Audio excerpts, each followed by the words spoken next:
cards are the soul cards that I have like inserted into like where the main cards are. But then this whole section back here are also all of my soul cards. Hi everyone, my name is Haley and I am a Scott Shepherd letter subscriber, and I actually work for Scott as the product manager for Greenlit. When I'm not doing that, I am teaching people how to build a life that they are proud of living. That is my ultimate purpose. That is my ultimate goal. I want to build a life that I am proud of, that uses my skills, uses my interests, my fascinations, basically what I was put on this earth to do. I want to take that and actually implement it and build a life that I can look back on as the best life I could possibly live. And in doing that, I also want to help others do the same. I have a strong background in cognitive science, psychology, human performance, that sort of thing. I majored in cognitive science when I was in college. I have taken many courses on productivity, personal development, human performance, that sort of thing. I worked in the tech industry for 10 years, including at Google. So I learned a lot from being on the ground, like working in high stress situations. And I want to take everything that I've learned and share it with the world, because if we are each living our own purpose, if we're living our best lives, the world would be better for it. So that is what I do. And I recently wrote a book called Soul Cards, which I talk about how I actually use my Zettelkasten for self-development. Scott talks a lot about knowledge development, using your Zettelkasten for knowledge development. But my focus is on personal development, right? And I think this tool is an amazing tool for getting to know yourself more deeply, just developing yourself as a person. So I wrote a book on it. Scott asked me to come here today to share some of these ideas with you, show you how I use what I call soul cards to just get to know myself better and become a better human using my Zettelkasten. Before we jump in and look at my Antinet and how I use it with the soul cards, I want to share 3 insights with you that I got from reading Scott's book. On page 132 of the Antinet book, Scott says, when using an Antinet and writing down your thoughts in the form of notes, the ultimate goal is to write down your truth and to do it honestly. And I agree that what we're trying to do with this system is find our truth, write down our truth. The way that Scott explains it and teaches it, you're taking ideas and insights that other people have made, said, written, etc. from various sources, and then you're extracting the points out of those and reflecting on them, right? The reflecting part is important, because when you reflect on someone else's idea, your truth comes out, right? What you actually think about something will emerge through this process. And I think that Antinet, knowledge development, finding your truth method is very powerful, and especially the way that Scott explains to do it. However, I also think that there is more to it than that, or there can be more to it than that, because ultimately being able to write your truth involves being able to know who you are and what your truth actually is, right? The Antinet knowledge development reflection process is a way of discovering your truth, but it's not the only way of discovering your truth.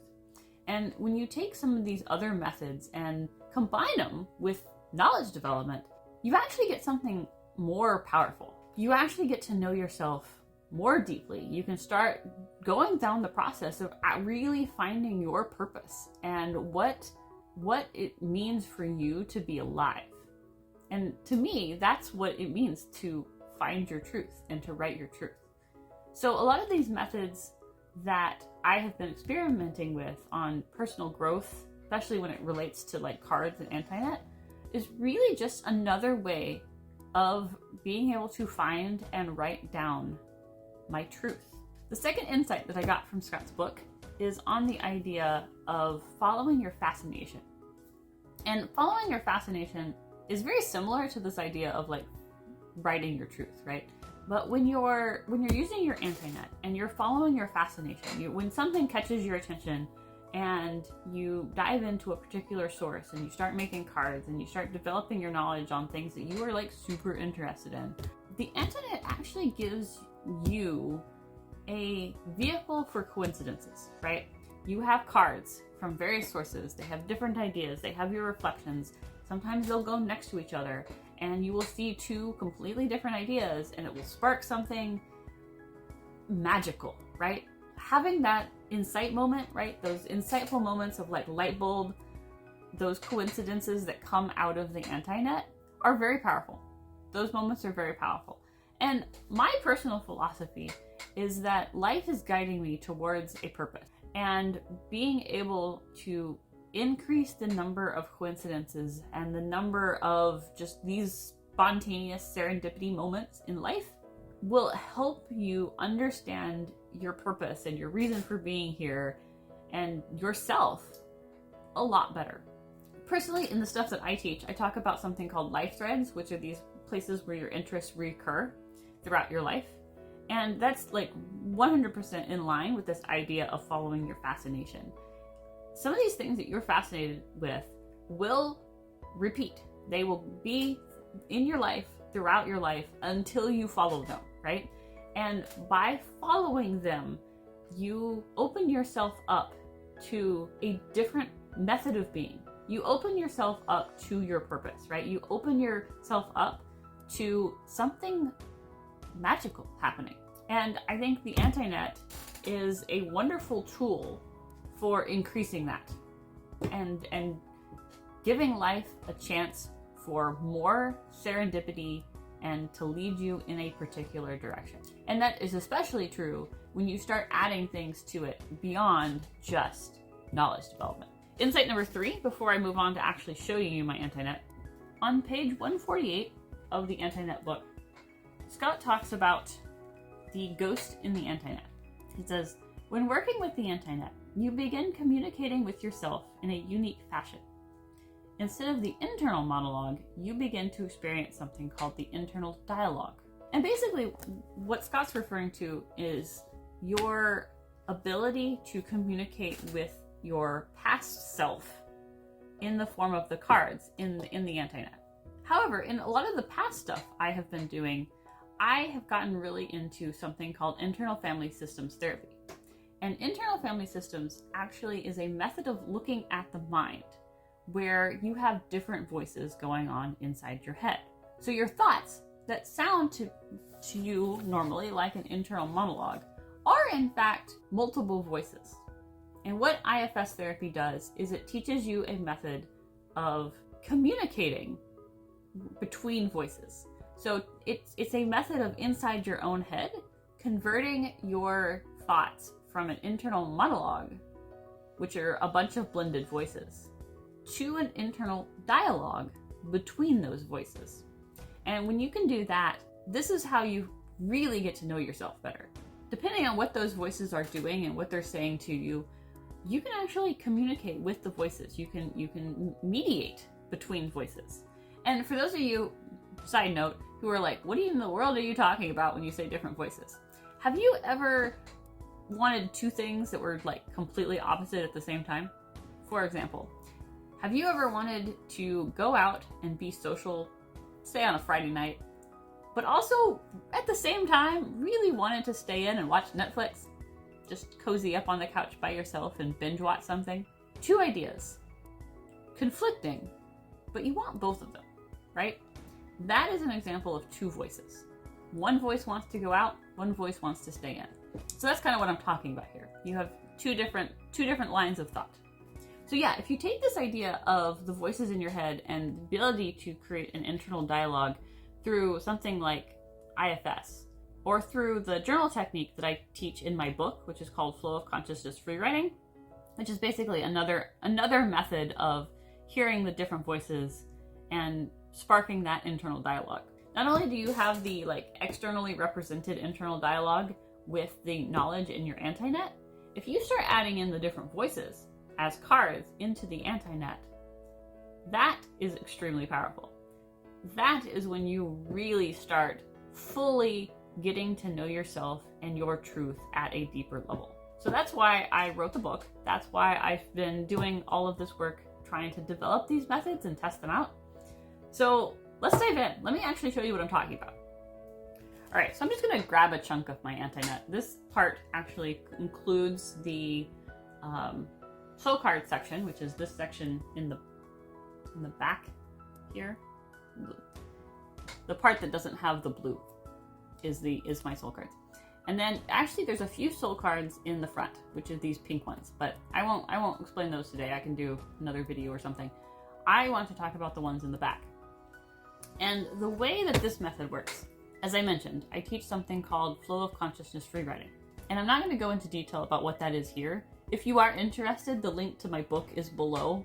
You can check out that deep dive into the whole journaling technique. But what happens is that form of journaling is a way of listening to the quieter voices in your head. So really, really writing your truth as it actually exists in your head. And then what you do is you take your journal entries and you start looking for specific things in the journal entries. And here I'm gonna put this is like my main, like some of my main cards from my Antinet. Put those back so I'm only there. Now I have just the soul card section. We can go through it. So I basically take those journal entries and similar to how I would like a book, right? It's like, here's Scott's book. Here's a couple cards that I wrote from, main cards that I wrote from Scott's book. I do that with my journal entries. And the first section here is the memories section. Anytime in my journal, I actually am writing a memory, right? Or even sometimes I just write cards. So like, oh, I have a memory. I'm going to write a card about it. I'll make a card. I'll just, write what the memory is and a little story about the memory. And I actually number them based on the date for this section, not the numbering system of the main Antinet. And that's one of the types of soul cards that I have. And I feel like that's kind of the baseline. Like I know other people who do memory cards, and I highly recommend it. I could go into a whole thing about how it like makes me feel like time is going slower and stuff. But let's dive into the like really interesting part. So one of my favorite sections of the soul cards is the voices. In the book, I actually talk about a couple different types of voices that you can look for in your journal entries. One of those that's easy to understand is the should voice. So if you go through your journal entries, look for places that you say the word should, and then make a card where you write down what the thing that you quote should be doing according to whatever the voice that you're writing about is, and what you're doing instead. Like, what are you avoiding and what are you going towards? Over time, you will find that these repeat, right? I don't make multiple cards. Like if I already have a card for like, I should be doing X, I will just add to it. Like, hey, I should be doing X, but I'm doing Y instead. Over time, these shoulds kind of build up, and you'll find that one of two things happens. You either actually want the thing that you quote should be doing, but something is getting in your way. And that possibly is another voice, right? A lot of times these things interact. We'll get to that in a second. But you also may find that you don't actually want the thing that you quote should be doing. A lot of times our shoulds come externally. So either society says we should be doing it, our parents, our teachers, role models, etc. But in your heart, you don't actually want the thing, right? So you'll find that, one of those two things is true. And that is an insight that you have developed about yourself, and you can act accordingly. If you don't actually want to do something, with the exception of like taxes, which everyone has to do, you can adjust, right? You can adjust. So understanding what shoulds are internally motivated and what shoulds are actually externally motivated is a part of your truth. Another voice that you can look out for is places where you get emotionally riled up. That's a great one to track. Another good one to track is places where you're afraid of something. And that one can be hard to hear because usually you don't write down in your journal, like, I'm afraid of X. You kind of go around it. But over time, as you practice these techniques, you can actually figure out when whatever the thing you're writing about is actually something that you're afraid of. You develop the ability to hear that fear voice in yourself. So tracking that is great because you get to know what you're afraid of, right? Like you get to understand what you're afraid of and how you can actually take actions to overcome or mitigate some of those fears, which then reduces things like procrastination and self-sabotage. Tracking voices on cards is extremely powerful. Highly recommend you try it. For more details, of course, get the book. The other thing I track is interactions. So a lot of times when I'm writing journal entries, I will actually track interactions between voices, and I'll like draw a little map of how they interacted with each other. Like here's one. Because voices don't just stand alone, right? A lot of times there's a fear voice that is impacting what you quote should be doing, or whether you actually can do the thing that you quote should be doing, especially if the thing is internally motivated. If you really want to do something, but you find that you don't do it for whatever reason, a lot of times there's a fear behind it. So tracking how these different voices interact is another very powerful way of making soul cards. Yeah, that is a brief look at soul cards and using soul cards for self-development. If you want to dive deeper in this, I did write a book on this topic. The link is in the description below, so go check that out. But what I really want you to take away from this video is that your Zettelkasten is great for knowledge development, but it can be used for way more than that. And you can use it for personal development, you can use it for productivity, you can use it for self-growth, all kinds of cool stuff. And it's yours. It's supposed to be an external representation of you, right? So why limit it to just ideas? You can also include things like the voices in your head, your emotions, who you are as a person. And when you start doing that, the power that this thing has just multiplies. So with that, take care, have fun, and cheers.